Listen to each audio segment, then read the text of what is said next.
How to add product category on Shopify. Now without any further ado, let's move into the video. First of all, head over to any web browser and open the site shopify.com. Make sure you log into your Shopify account. It will take you to this page.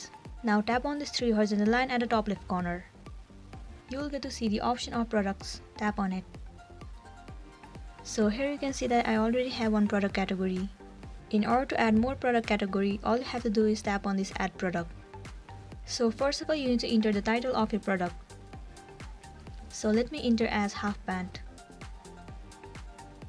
Scroll down and fill up all of the information as per your product.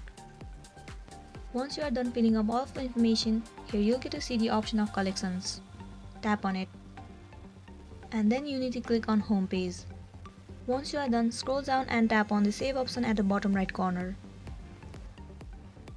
There you go, your product category has been added successfully.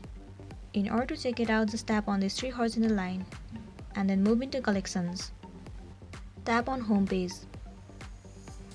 Scroll down and you'll get to see your product categories. So this is it for today, and this was a tutorial video on how to add product categories on Shopify.